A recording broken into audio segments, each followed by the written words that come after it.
नमस्कार, श्री स्वामी समर्थ. स्वागत आहे तुमचं माझी स्वामी या चॅनलवर. कशा आहात सर्व? मस्त ना? मस्तच राहा आणि स्वामी सेवा करत राहा.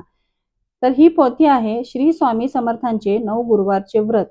या व्रताची ही पोथी आहे. तर जो कोणी 9 गुरुवारचे व्रत करणार आहे, स्वामींचे 9 गुरुवारचे व्रत किंवा 11 गुरुवारचे व्रत जो कोणी करणार आहे, तर त्यांच्यासाठी श्रावण महिन्याहून अधिक चांगला महिना कुठलाच नाही. तर या महिन्यापासून तुम्ही 9 गुरुवारचे व्रत करण्यास सुरुवात करू शकता.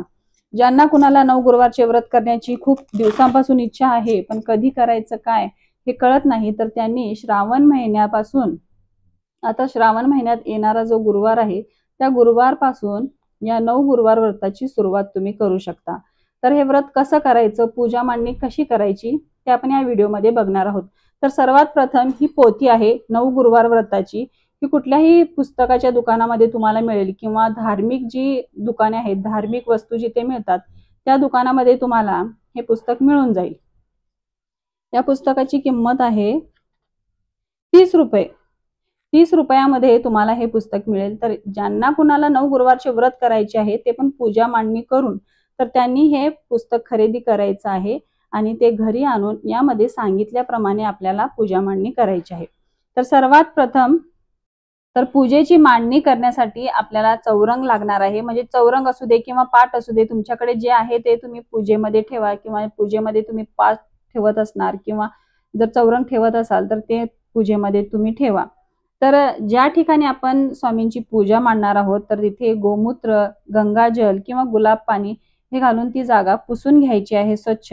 नंतर त्या जागेवर रांगोळीने स्वस्तिक काढायचं आहे आणि मग आपल्याला हा चौरंग त्या ठिकाणी ठेवायचा आहे.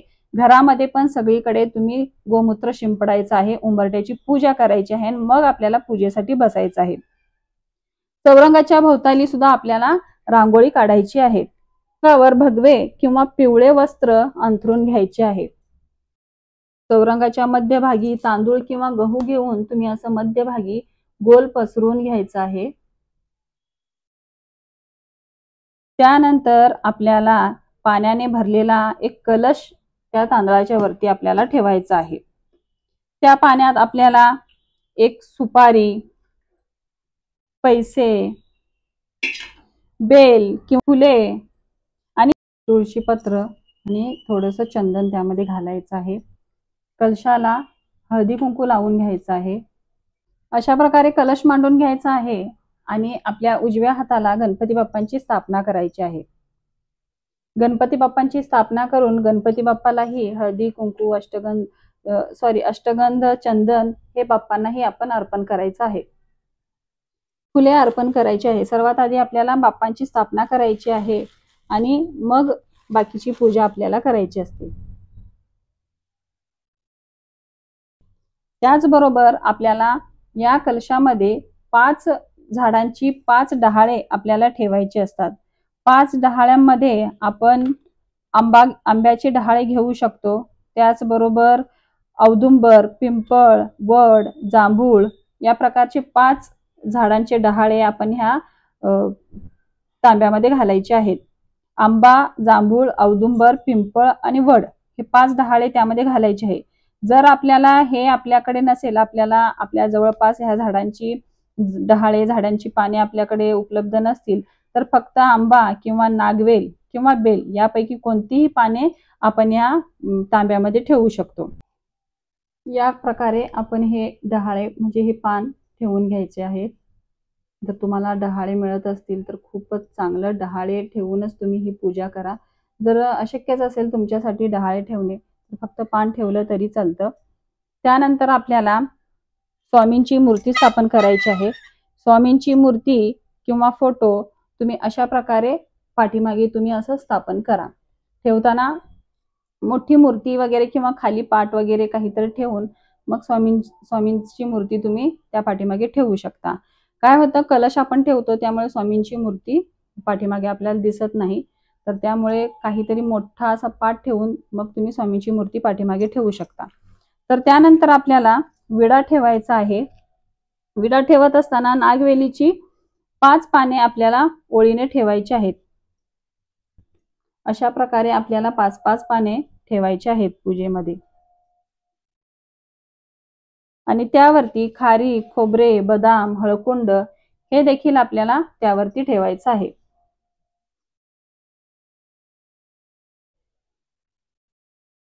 तर अशा प्रकारे आपल्याला 5 विडे ठेवायचे आहेत आणि त्या 5ही विड्यावर आपल्याला अशा प्रकारची जी पुडी मिळते त्यामध्ये खारी, खोबरं, हळकुंड सर्व काही यामध्ये असतं. तर ती एक एक पुडी या प्रत्येक पानावर आपल्याला ठेवायची आहे आणि अशा प्रकारे 5 विडे आपल्याला ह्या पूजेमध्ये ठेवायचं आहे. कलश मांडणी करायची, 5 विडे ठेवायचे, गणपती बाप्पांची स्थापना करायची आणि स्वामी महाराजांची मूर्ती किंवा स्वामी महाराजांचा फोटो या पूजेमध्ये आपल्याला ठेवायचा आहे. स्वामी महाराजांचा फोटो किंवा मूर्ती हे वडाच्या झाडाच्या पानाखाली स्वामी मूर्ती किंवा फोटो आपल्याला ठेवायचे आहे.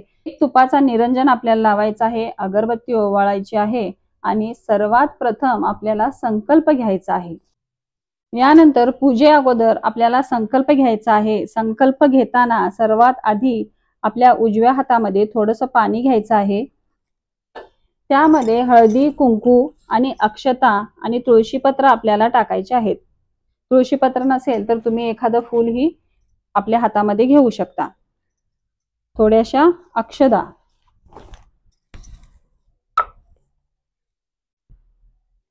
पाणी, हळदी, कुंकू, अष्टगंध आणि तुळशीपत्र किंवा एखादं फूल हे आपल्या उजव्या हातामध्ये घ्यायचं आहे. स्वामींच्या समोर बसायचं आहे आणि आपल्याला संकल्प घ्यायचा आहे. आपण जी काही इच्छा बोलणार आहोत, जी काही इच्छा सांगणार आहोत तर ते या संकल्पामध्ये सांगायचं आहे. सर्वात आधी गणपती बाप्पांचं नाव घ्यायचं आहे, त्यानंतर कुलदेवतेचं नाव घ्यायचं आहे आणि त्यानंतर स्वामी समर्थांचं नाव घ्यायचं आहे आणि स्वामींना प्रार्थना करायची आहे की मी जे हे 9 गुरुवारचे व्रत करत आहे तर त्यामध्ये कोणत्याही प्रकारचे विघ्न न येता निर्विघ्नपणे हे 9 गुरुवारचे व्रत माझ्याकडून स्वामी तुम्ही पूर्ण करून घ्या अशी स्वामींना प्रार्थना करायची आहे. जी काही तुमची इच्छा आहे ती इच्छा स्वामी पुढे बोलायची आहे. त्यानंतर हे जे आपण घेतलेलं हातामध्ये पाणी आहे ते एका पात्रामध्ये आपल्याला सोडायचं आहे. हातावरनं आपल्याला अशा प्रकारे पाणी सोडायचं आहे खाली. तर हा झाला आपला संकल्प. तर अशा प्रकारे आपल्याला संकल्प घ्यायचा आहे पूजा मांडणी झाल्यानंतर. तर अशा प्रकारे आपली पूजा मांडणी झाली, आपला संकल्पही घेऊन झाला. त्यानंतर आपल्याला या पोथीचे वाचन करायचे आहे. या पोथीच्या वाचनामध्ये काही अध्याय आहेत तर ते अध्याय आपल्याला वाचायचे आहेत. यामध्ये तारक मंत्र देखील आहे. इथून प्रथम अध्याय आपला सुरू होतो. तर हा प्रथम अध्याय आपल्याला सर्वात आधी वाचायचा आहे. त्यानंतर तारक मंत्र वाचायचा आहे. त्यानंतर द्वितीय अध्याय हा दुसरा अध्याय आहे. दुसरा अध्याय देखील आपल्याला वाचायचा आहे. तृतीय अध्याय, तिसरा अध्याय देखील आपल्याला वाचायचा आहे. 3च अध्याय आहेत या पोथीमध्ये. हे 3ही अध्याय आपल्याला वाचायचे आहेत. त्याचबरोबर आपल्याला तारक मंत्र देखील वाचायचा आहे. त्यानंतर तुम्ही यामध्ये एक सेवा दिलेली आहे, ती देखील सेवा तुम्ही करू शकता. श्री गुरु स्वामी समर्थ अष्टोत्तर नामावली ही आहे, म्हणजे स्वामींची अष्टोत्तर नामावली यामध्ये दिलेली आहे. तर ही नामावली स्वामींची वाचून एक एक तुळशीपत्र स्वामींना तुम्ही अर्पण करू शकता. प्रत्येक अष्टोत्तर नामावली वाचून एक एक तुळशीपत्र स्वामींना तुम्ही अर्पण करायचं आहे. तर अशा प्रकारे ही पण सेवा या दिवशी तुम्ही करायची आहे. तारक मंत्र म्हणायचा आहे आणि यामधील जे 3 अध्याय आहेत ते 3 अध्याय देखील वाचायचे आहेत. तर त्यानंतर स्वामींची आरती करायची आहे. बाप्पांना देखील तुम्हाला गुळ खोबऱ्याचा नैवेद्य ठेवायचा आहे आणि स्वामींना देखील गोड नैवेद्य करायचा आहे.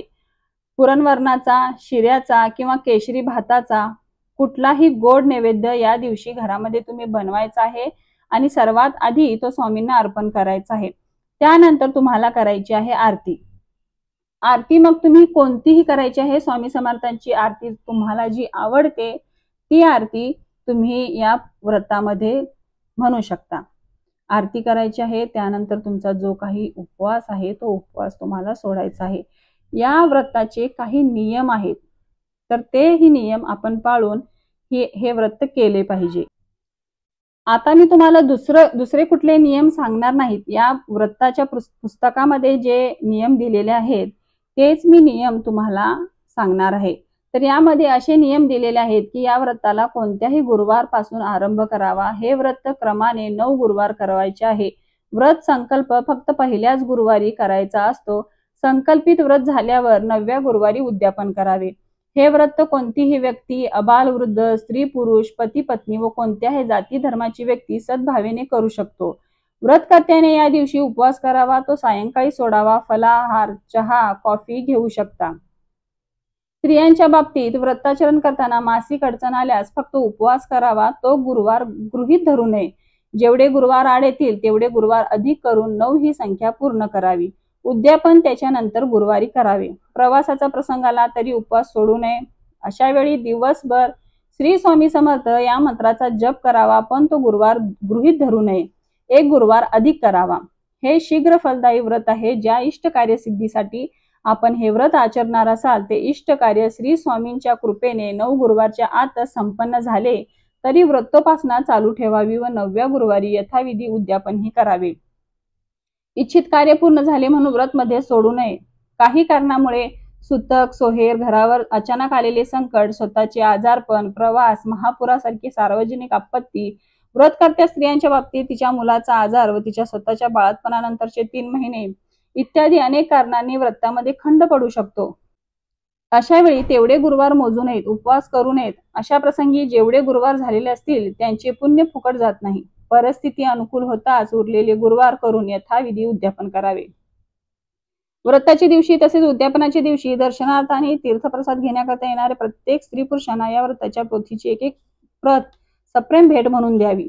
व्रतकर्त्याने प्रत्येक गुरुवारी सकाळी लवकर उठावे आणि सर्वप्रथम श्री स्वामी समर्थांचे स्मरण करावे.